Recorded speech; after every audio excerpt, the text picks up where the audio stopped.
In this new law of the nomads, a Buddhist was the equal of a Christian. A Taoist are simple one that the Christians would have regarded as pagan. You know, pagan and heathen and infidel and Gentile aren't really appropriate terms for religious difference. Um, in this simple requirement, the sagacity of the Mongol conqueror made itself felt. He had come into conflict with some of the religions of the civilized peoples, or rather emerging from his desert. He had discovered that his enemies in the settled regions were all devotees of religions. He foresaw the probability of further conflict. Above all, he understood that the faith of his nomads was their natural belief and best suited to them. He told his people that other doctrines gave reverence to the same immutable God of the upper regions, the power of the everlasting sky, not for any altruistic reason, but to ensure the survival of his family and clan. He demanded of them religious tolerance. He had exempted from taxation and forced labor the teachers of Tao. This privilege he had extended in the Yasa to philosophers and lamas, to Buddhist bonzes, and even Muslim callers to prayer. He had been suspicious, however, of the magic practiced by native shamans, but there remained in the Yasa traces of native superstition. It was forbidden any man to step over a fire or to walk in running water during the spring and summer. This to escape troubling the tutelary spirits of fire and water. If a yurt were touched by lightning, all the dwellers in that yurt were exiled from the clan for 3 years. They could return only after being purified by passing between 2 fires. Lightning was unquestionably the visible force of the wrath of the Tengri, the sky heaven, and a lot of what is attributed to Zoroastrianism, we see this sort of thing happening with the northern people to them. The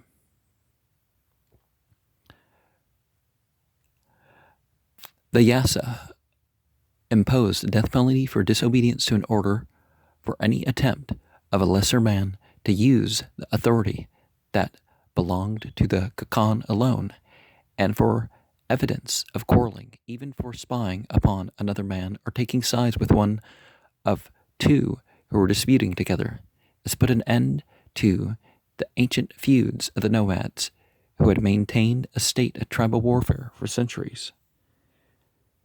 On the other hand, it forbade the use of high-sounding titles or any exploitation of rank. Those who held rank were to be addressed only by their given names. The Khakan himself had no other title. If a man were accused of wrongdoing, he must testify as to his guilt or innocence. In this way, he would judge himself, but if it were discovered afterward that he had lied, he was to suffer the death penalty for lying. During his lifetime, Genghis Khan had managed to eradicate crime among the Mongols. He made disloyalty, lying, failure to share their acquisitions punishable under the Yasa. Having undreamed of abundance, they had no incentive to steal, and the Yasa bound them to keep peace among themselves. Beyond that, they were loyal to family ties and to the vestiges of tribal customs. The Yasa, so ideal for the pastoral aristocracy of the Mongols, worked hardship enough on subject peoples and those enslaved by the wars. It was a one-man's family code. It was a sort of religion with them, a Muslim chronicler relates, and they adhered to it until God destroyed them.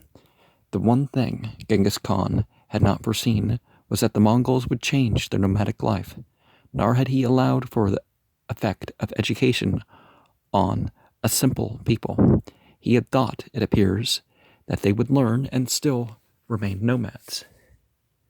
Yaliu Kuriltai, perhaps, was the first to perceive that these frontiersmen, impervious to force, could be educated. Try not to use that word because Kuriltai, keeper of the law. No tutor kept closer to the side of his charge than Kuriltai to his younger brother.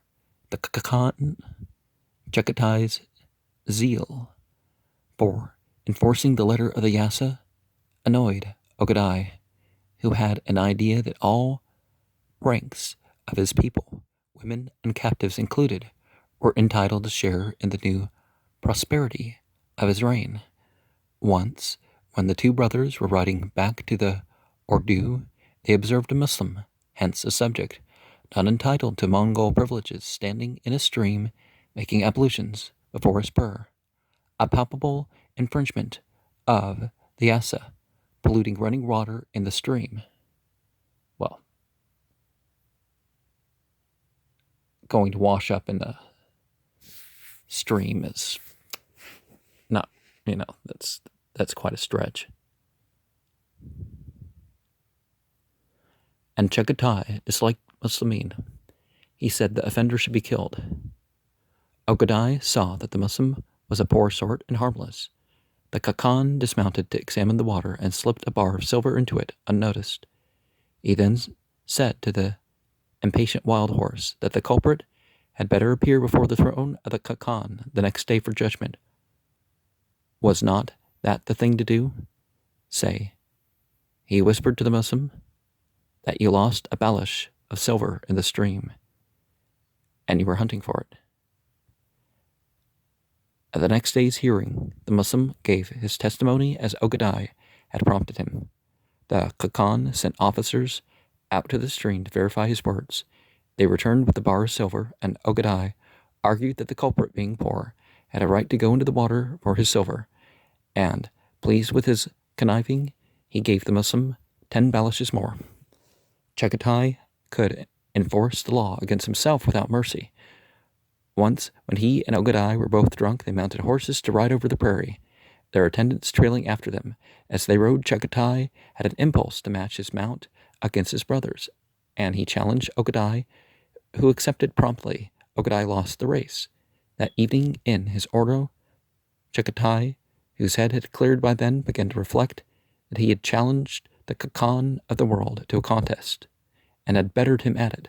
So he, Kuriltai,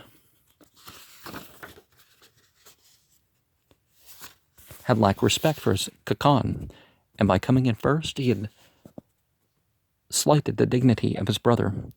He felt himself to be guilty on 2 accounts, and he meditated through the night as to what must be done to atone for his offense. The next morning, Ogadai was roused by servants who said that Kuriltai Khan, with his sons, his sorcerer, his officers, and household troops, was standing before the entrance of the Khakan's tent. Amazed and rather uneasy, Ogadai went out to face his brother. Kuriltai had bared his head and put his girdle over his shoulders. Yesterday, he said, I lacked respect for the Khakan. At this hour I have come to be judged with my people. I am ready for punishment. It should be a beating with cudgels. It might be death. Ogadai looked at him. Don't be a fool. You are my brother. Only after argument did Kuriltai accept his pardon. He stipulated that he must kowtow before the tent entrance and make a gift of 9 times 9 horses, and that the scribes of the judgment court must go through the great Ordu crying out his pardon. He told them what to say. The Khakan gives Kuriltai his life so that all the people will know that Kuriltai beats his head on the ground to thank the Khakan for his mercy. Rarely did Ogadai show the savagery in his nature. Once a tribe tried to avoid obedience, and they never forgot their punishment for doing so.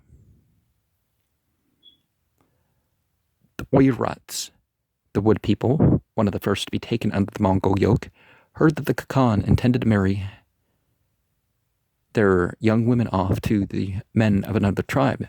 Disliking that, and yet fearing to protest, the Oirats quietly and quickly betrothed their young women within the tribe itself. Several marriages were carried out. Ogadai learned of this, gave order to assemble all the unmarried of the Oirat older than 7 years, and those who had been married within the year. Okay, well, maybe they were marrying girls. But a lot of cultures had the children married, and that wasn't consummated till later, 4,000 of them appeared in their festival garments in the plain by the Ordu. Their families waited anxiously in the background while the Kakan bade his officers to range the girls in 2 long lines. He walked between the lines, picking out the young women who seemed most desirable to him. Well, that doesn't sound like there's any girls in the ranks then. Those he kept for himself. His second choice he gave to his higher officials. The most desirable of the remaining he turned over to the keepers of the prostitutes. Then he signed to his guards and the onlookers. Help yourself to the rest, he urged them. While the fathers, brothers, and husbands watched, the men rushed on the girls, snatching at them and carrying them off. No one dared protest. The Oirat men had attempted to disobey the Kakan, and they had learned their lesson without bloodshed. Well, if it's the men, take it out on the men, not the women. Thank you very much. No one should ever be forced into prostitution.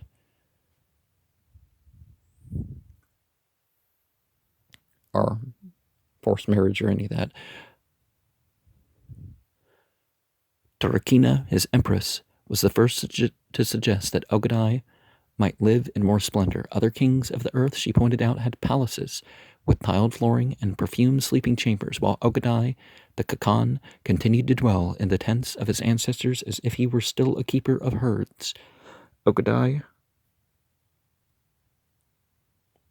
replied that these yurts were now spacious and hung with silk. The Golden Emperor, Tarakina, retorted truthfully, housed his slaves in better buildings, but she could not reconcile Ogadai to living within walls. Had not the great ancestor warned the Mongols that they were born to wander and never to settle down? To build houses like townspeople or merchants would be to anger the Suldi of his father, and he would not do it. He did, however, cover the poles of his great pavilion with beaten gold, and he built out in the prairies a long curving wall of mud bricks. This he could use to pen wild game when he hunted. Like all Mongols, Ogadai was passionately fond of the chase. Perhaps then he wished that Tarakina were not so demanding. She quoted the law to him, and she made no secret of her ambition. When she left her yurt, she rode in a sedan chair under a palanquin like a mandarin, or like Ogadai himself, with a mass of black slaves in red robes going before her. At her side she kept a cunning Nestorian priest who wrote spells, and a bold-eyed slave girl named Fatima, who hailed from Persia. Sometimes it appeared as if Tarakina had a court of her own. Well, she was entitled to that.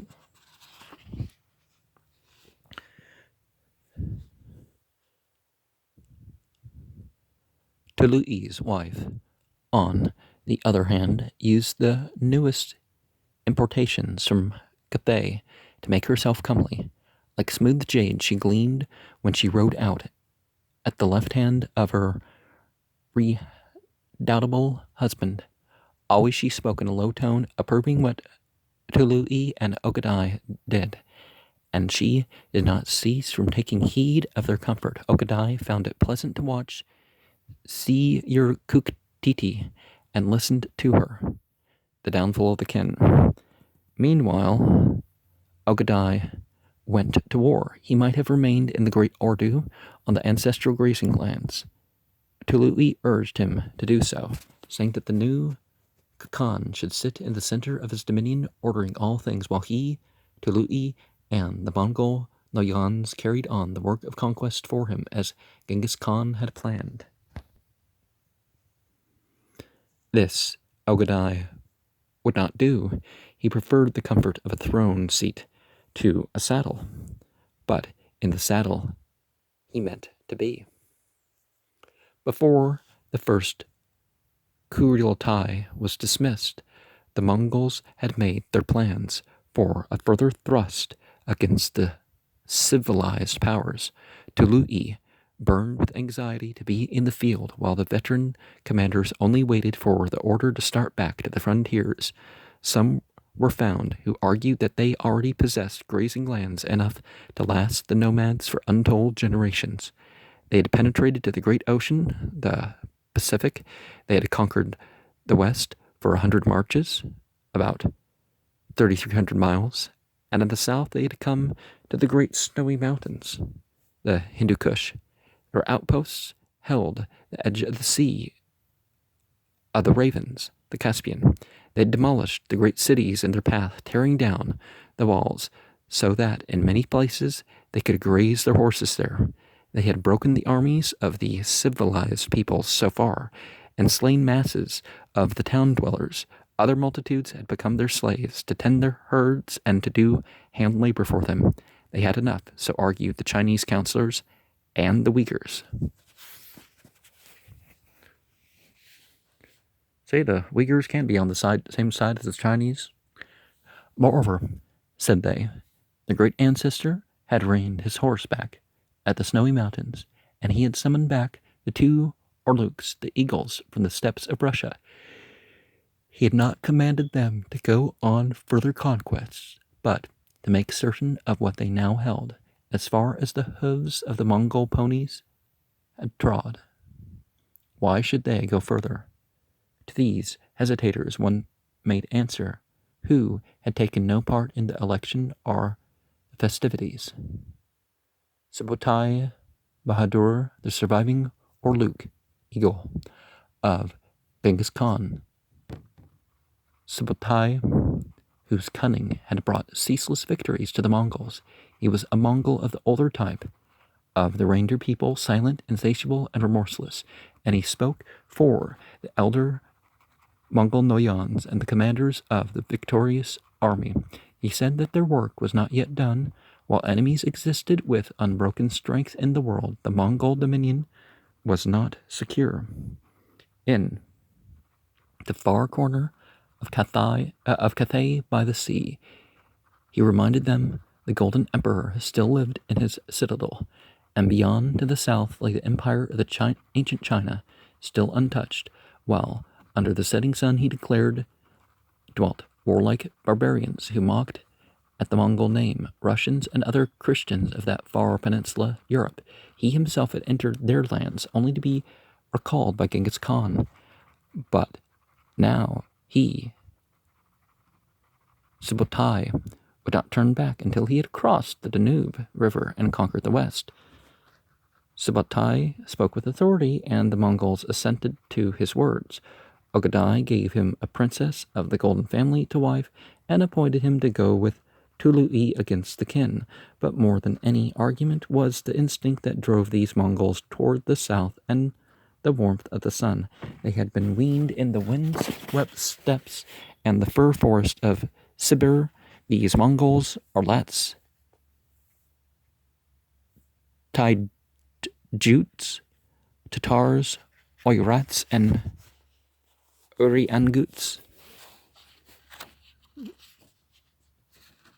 Subotai himself came from the reindeer keepers. Like their forebears, they were driven to escape the region of long night and of the frost entities.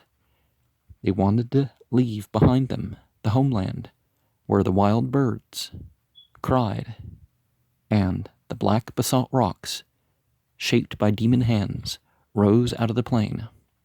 This second attack on civilization was planned by Subotai and the veteran army commanders, by what might be called the general staff of the Mongols. Ogadai and Tului merely expressed their wishes as individuals, and Subutai planned only cautious moves at first. Young Batu was sent back with his Westerners to reoccupy the grazing lands as far as the Urals, part of the heritage of his wayward father. Juchi, a small army was detached to bring Korea into subjugation. Another, under the Mongol general Chermagan, was sent to obliterate the residents of the Muslimin in northern Persia. All this was no more than the consolidation of their conquests. Subutai planned it. It would be their first campaign without the guiding genius of Genghis Khan, but Genghis Khan, it seems, had advised him what to do before his death. Moreover, he had broken in his last year the power of the Xians on the flank of China, so the way would be open for them to move south into China, and this was to be the effort of the main army to conquer the last strongholds of Cathay. Only a corner of Cathay remained, the Ta Kin, or Golden Emperor, driven out of Yenqing, and the north had settled himself in fertile Hunan, behind the broad Yellow River. Here, however, the Qin were protected by strong natural barriers. The Yellow River in the north, the chains of the Blue Mountains, and the strong fortress of Tung Quan in the west, and the Yangtze in the south. The Qin still possessed great wealth and immensely strong cities. Their new capital, Kai Fong Fu, Nanking, the southern court, had within its 40-mile circuit of walls some 4 million souls. So the Qin, although warlike enough, had not prepared large armies to take the field. They were making ready to hold their lines of defense, knowing by experience that rivers and fortified walls could stop the Mongols, where armies of maneuver would be wiped out. And Subutai was correspondingly unwilling to risk his main army against a river, flooded plains, and walled citadels. Genghis Khan had laid down the rule that Mongols must keep to the strategy of the steppes, avoiding loss of life and needless battles. Well, if you have mere wars of conquest, it really is a needless battle. And perhaps that's one of the reasons why they didn't like the Muslimin, aside from the fact that these people washed up regularly and washed their clothes, and which was sort of against their customs. I mean, when the water was available. They also opposed wars of conquest and wars to get slaves. Land, slaves, treasure. But the Mongols weren't forced converting people, so that's somewhere where they shared. Such strategy demanded that an enemy must be maneuvered, if possible, into a position where he would be helpless before the Mongols launched their main attack. Such maneuvering could be best carried out by pincer-like movement of two armies concentrating at the proper time on the enemy. It seemed out of the question to accomplish anything like that against the Qin, who were arrogant in their confidence that after a dozen years they could keep the Mongols out of Hunan. Moreover, with the ocean at their backs, their defense would be desperate, a circumstance that made the Mongols wary. Their difficulty had been solved for them by Genghis Khan when he felt himself dying. The old Mongol had advised Tului how to destroy the Qin. The Qin, he had explained, must be invaded, not in the strong defended north and west, but from the south, where they would expect no enemy to appear. The Qin armies would be facing north along the Yellow River, so a Mongol army must circle them and break through in the southwest. Ogadai agreed. This hazardous part of the maneuver fell to Tului as usual. Ogadai and Subutai took command of the left wing of the Mongol army that had been occupying North Cathay. With their siege engines, they advanced slowly against the Yellow River line of defense, reducing the frontier citadels while they waited for Tului to make his circle and close the other half of the pincers. Tului asked Subutai how to proceed against the Qin when he reached them. They are town-bred people. The Mongol Eagle said, and so they cannot endure fatigue. Harry them enough, and you will find it easy to overturn them in battle. Tului remembered this and acted on it when the time came. Since no large army could penetrate where he had to go, he took a small force, 3 divisions, 30,000 horsemen from the veteran Kuriltai, with 2 experienced generals to command the other 2 units. With them, he disappeared. That is, he marched south across the barren end of the Gobi. He passed through the abandoned Great Wall that had become a Mongol thoroughfare by now, and he passed into the mountain ranges. He moved far south across the dark pine ridges of the snow peaks. The snow peaks of Tibet were visible on the skyline when he turned eastward, climbing through the trails of Sichuan. He emerged unexpectedly into the valleys of the neutral Sung Empire.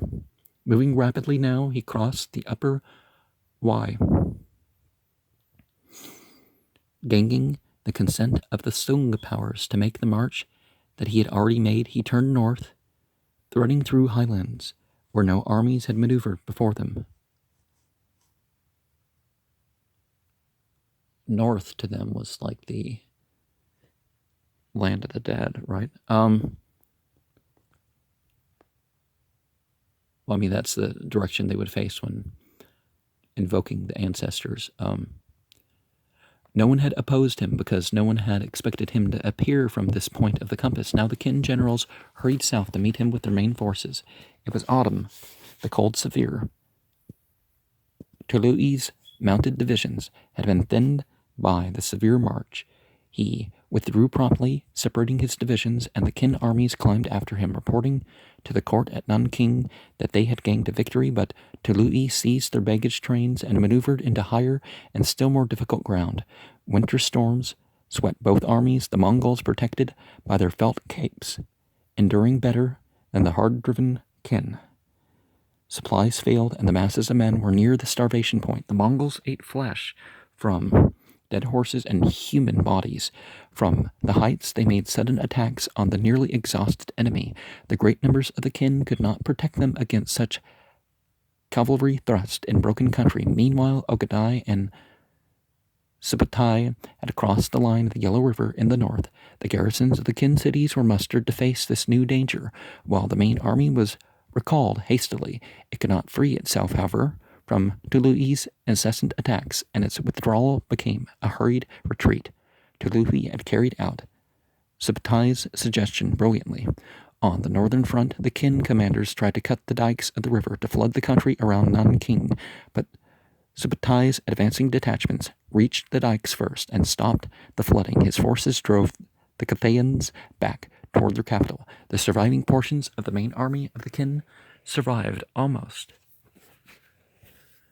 within sight of Nanking. As they retreated before Tului, they were caught between Tului's columns and Subutai's advance and hemmed in. The Mongols, by sheer maneuvering, had crippled the army's main force and penned it like a herd of cattle to be butchered. Refusing to surrender, the Cathayan army was annihilated in a prolonged and bitter conflict. And millions in Nanking found the Mongols preparing to besiege their city. Ogadai, rejoicing, welcomed his brother into his tent to listen to the story of his long march. Tului said casually that the success was due to the endurance of his men.